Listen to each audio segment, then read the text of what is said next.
IFS, internal family systems. I keep hearing this term. What on earth is it?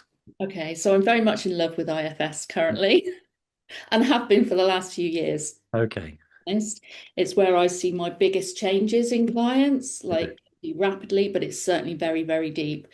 So we all have parts of ourselves or aspects of ourselves, don't we? Aspects of our personalities. Like, I have this manager that, sets the alarm at night, so I get up in the morning, that makes sure all my stuff, my clients are ready. I have that part of me. I have a part of me that also maybe doesn't want to do it that day because I've not had a good night's sleep or whatever, or there's a part that's feeling anxious. There was a part of me today that was feeling very anxious about doing this show, you know, because it's not something I normally do. I don't normally talk in Because public. it's new. Yeah. Yeah. It's not something I'm used to. So we have managers, and they're very good at keeping us going on a day-to-day basis. They do what needs to be done, get the shopping done, all of that sort of thing, get the work done. But we also have other what we would call firefighters. They're still protectors. They protect us from getting things wrong, doing that. And the firefighters might be someone who drinks a lot, or takes drugs, or Yes. eats a lot, Yes. or is addicted to exercise, or is addicted to, computers or porn or whatever it could be.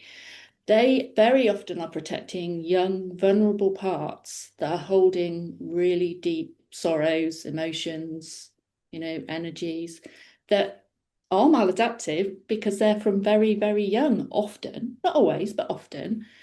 Um, and those managers, those firefighters stop us from going there because it feels dangerous. It doesn't feel safe to go to those really deep parts and talk about them because probably when they were young, it wasn't safe. It wasn't safe to be who you needed to be. We adapt as very young children. We have to adapt for our own survival, don't we? Otherwise, we die. Yeah. Yeah. Actually, Yeah. that's the nub of it. So, what we do in internal family systems is, there's no bad parts.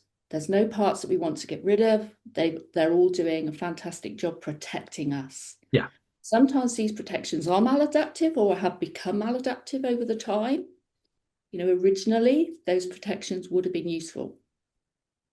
But now maybe situations have changed. We're adults, we're living maybe, I'm living in a house, I've got children, I've got dogs, I've got horses, life's different.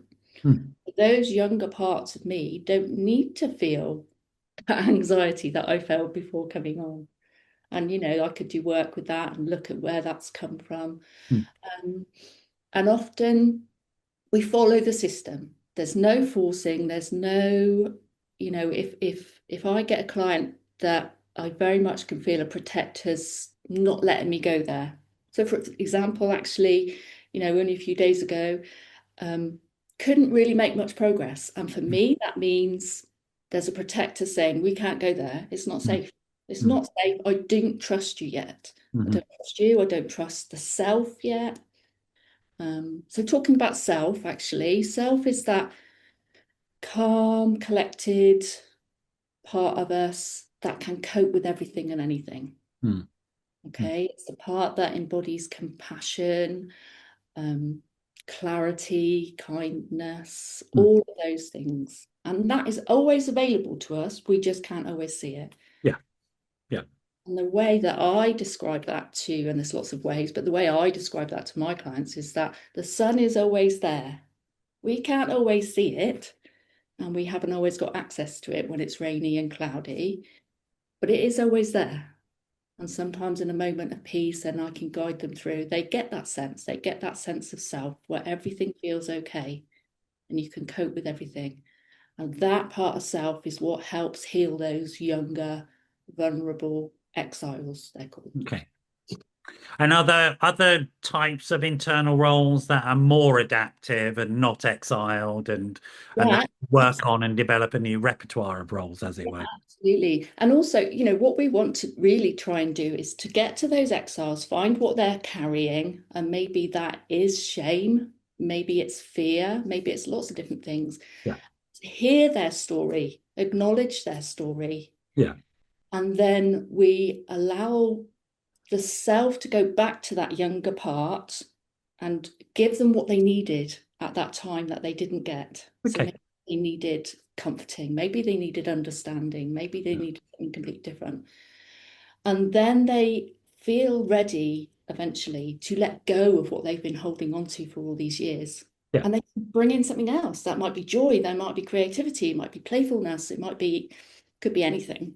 I was going to ask whether those roles they have maladaptive, but also adaptive potential, I guess, because they've adapted once and they can adapt again, I guess. Yeah, yeah, yeah. They can adapt again and take on what they'd like to do. Because often these roles, particularly the protective roles, even before we reach the exiles, are exhausted from doing the job they've been doing. Yes.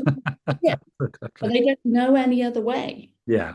Yeah. It's slowly, the biggest thing with IFS for me is taking the time to get the trust for Yeah. the parts of you to trust me and for the parts of you to trust yourself. Yeah. And Yeah. then it all opens up and it can be And transformed. what's the importance of the role of somebody external like you? I mean, obviously you're trained and qualified, you have specific skills, but it's also the fact is you're a human being. We could train a machine. What's the difference between a machine and a person? Well, for me, I work very intuitively. Okay. I think I always have been very intuitive from a very young age, and there isn't a right or wrong way of doing it. I think you could go into several different IFS sessions and experience it slightly differently, even though the way we do it is similar in terms of do this, do this, do this. Yeah. I Um, guess what I'm asking is this, could somebody, for example, just read a book on IFS and get it? Or is it important to sort of work with somebody who's I think trained? there's a case for both in my Okay. experience because I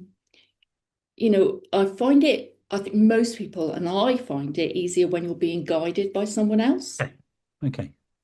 So, there is a case for that. You certainly, there are lots of books around that you can look into and follow that and do it yourself. But I don't think many people Yeah. are able to do that. I think it's just a lot easier with a guide and someone holding space for you. Yeah. Yeah. It's that feeling of safety. If there isn't that feeling of safety, that's not going to happen anyway. Okay.